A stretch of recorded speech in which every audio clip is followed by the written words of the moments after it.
when you were a kid, you were saying you were able to look at your dad or your uncle and you could really perceive them and understand them and know them. Yeah. When you looked around at the people in the org and you trusted them, do you think there was a misperception there, or were you? Well, I tell you, I got to be honest, is that the more I got in, the stupider I got. That's as I get out, that's my perception. The less, I mean, Christ, you don't even ask questions. I mean, that's what I was trying to remember the other day, that I was going to say that I had forgotten. Like this thing, I got into, they made me as commissioner of CCHR. I'm talking to Tory. And the CCHR is? Because Citizens Commission on Human Rights is a way to try and destroy psychiatry and psychology. And I was like, fine, I don't give a shit. And so, you know, they put my name on their stationery. Fine, they got me out of an ethics cycle or something. So I said, okay. And, but I would go, and I always had questions, you know, because I would, you know, even L. Ron Hubbard, you know, he would always call the psychs, and he would rail about them and how terrible they are, and they're the sole course of destruction. But he would never, I kept saying, you know, his own technology says that's a generalization, the psychs. Who? Psychs on the whole track. That means all psychiatrists for billions of years in the history of theta. You know, it's like, it's so general, and that would be that's a characteristic of a suppressive person, is one who speaks in generalities. And another one is somebody, a person who has overts, which are sins or crimes committed, is somebody who's, you know, antagonistic or angry. And he seemed very antagonistic and angry about psychs. So I was thinking he must have, you know, overts on him, and he's speaking about them in generalities. But the thing about, I was thinking about that I went over to CCHR and got tours ad infinitum by the directors, this woman, Jan Eastgate, and I would ask questions and she'd write me up in ethics chits and shit, and I said, fine, yeah, I got the question, I don't fucking know.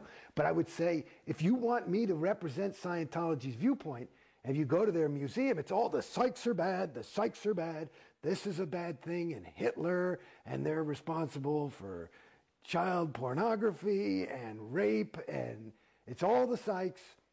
And I say, okay, that's their viewpoint. I say, but if I'm going to get into a discussion, you know, if you want to prepare me to be a spokesman for this shit, I got to know the other side. So, and I kept asking, can you give me the other side? And they won't give it to you. And every time I would push it, I'd be like, honey, there's no way to get into the argument. You know, they're not, if it's all this is true, there wouldn't be anything. I got to know their viewpoint. How am I going to win the argument? You know what I mean? And they wouldn't give me the viewpoint. And it was like, and then they started to write me up because I'm doubting. I'm not saying I'm doubting or nothing. I'm just waiting for the data, which is this whole big thing about learning how to think correctly is this other course called the Data Series. And basically you have to get all the data.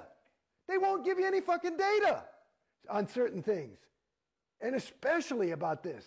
There's nothing written in all the tomes of Scientology about psychiatry.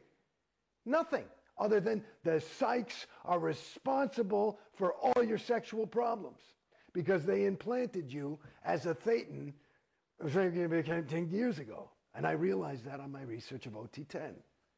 Oh, well, then it must be true because LRH says it's so. I mean, it's really, you see how at a certain point you get conned. And I was saying, where's the fucking data? I'd say to everybody. And they'd show you, and nobody's allowed to tell you anything. So they pull out a reference. They always pull out this fucking reference called pain and sex. And there's like, he's talking about pain and sex are these things that are really just dogging people and bothering them. And it's a really difficult thing that we're trying to help you with in Scientology. And basically, there's maybe 2 sentences in there where LRH says, through my research on the whole track of OT something or other, I just discovered that this is all because of psychs. And that's the reference they tell you to prove that the fucking Hitler and rape is a thing. And I'm like, honey, that doesn't quite handle it, you know, but they don't get it. Now, I look at this as an outsider, and to me, and I don't have a vast knowledge of this, but it seems like the psychiatric field sprung forth in the 1800s, or not, you know, thousands of years ago or millions of years ago. How are there psychs on the whole track? Because if there weren't psychs? No, well, because now the latest, these are the evil people. These are the evil beings, actually. These are the evil beings. And they've been around. They, you know, like you hear about Xenu and all that shit. Xenu was a psych. You got it? So he just He wasn't a doing practicing psychiatrist. No, he was practicing Xenuism. You got it? Gotcha. Now they're called psychs. So you better beware. I remember one time I visited. Right? Fuck me. One time I visited the Celebrity Center, and it just walked in late at night and looked around and said, "Well, what goes on in here?" Right. And they woke up the projectionist to show me the orientation. Oh, nice. I had my own private screening that night. And they had some poor Sea Org kid, maybe 15, 16 years old, babysitting me in the theater. Right. Well, you're not allowed to watch the movie alone. Right. Well, I was. You're not allowed to do what? Because you get an MU. Like he was watching to make sure you didn't have any lack of mask kind of shit. And he was making small talk before that, and he was saying, well, you know, you remember the Salem witch trials? Yeah. You know, it was the psychs behind that. Well, I don't think there were psychiatrists back then. And he went, oh, no, not the psychs. I mean the pharmaceutical companies. Oh, dear goodness. No, not quite. See, these are the kids. You just got to, you know, you dash off a get well soon card and that's about it, because it's sad, you know. And you know, this is the interesting thing. And it goes back to, you know, to answer further the question of, you know, what did you perceive? What I perceived, and I kind of avoided the question by saying I got stupider. But let me tell you something. These are good people. These are some of the best people you can meet. These are people who really want to help. They're willing to give up their entire life and their own personal ambition to help others. You know, that's a pretty rare, and generally you would say, you know, it's a pretty decent person. That's the thing. And you know, and I would say I'm not a bad person. You know, if I saw me walking around there, I'd say, okay, he's okay. You know. But when you say you got stupider, how do you think that happened? Well, in my opinion, again, and I'm only out of Scientology about a year or so, less than a year, officially. But in my opinion, what I've gathered as I wake up, you know, it's a funny thing in Scientology. You feel as though you're waking up to the truth, the reality, or what really is. But what you're doing is waking up to the reality of Scientology, which is that, not the the reality, which is the agreed upon universe of what is. And basically, in my opinion,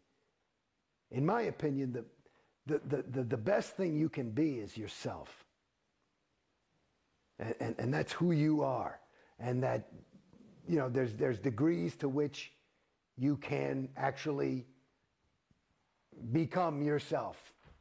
And that's probably what the whole spiritual interest is.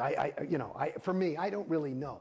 But what Scientology, the trick of it is, it makes you feel as though you're sold that you're actually becoming yourself. But what you're actually becoming is, my name's Jason Begay. I was becoming Jason Begay, the Scientologist, rather than just, not even Jason Begay, but me. And the trick is, and you say, how do you fall for this shit? Go back to my first fucking win. Because it's me. It's me. And so there is you. But then it's you are through, I can't explain it, pressure of the group, or this is the thing I'm trying to get. Because I've never been like a guy, well, I got to get a pair of those shoes because everybody's wearing them. It's not been, I've been always, I got to find my own if everybody's wearing those things. But it's like, and maybe that's how I got out to some degree, is that I always tried, you know, I mean, I'm not saying I had never, you know, bought a BMW or whatever the fuck people want to do, you know, but it's like, it to me, it gives you a way of thinking that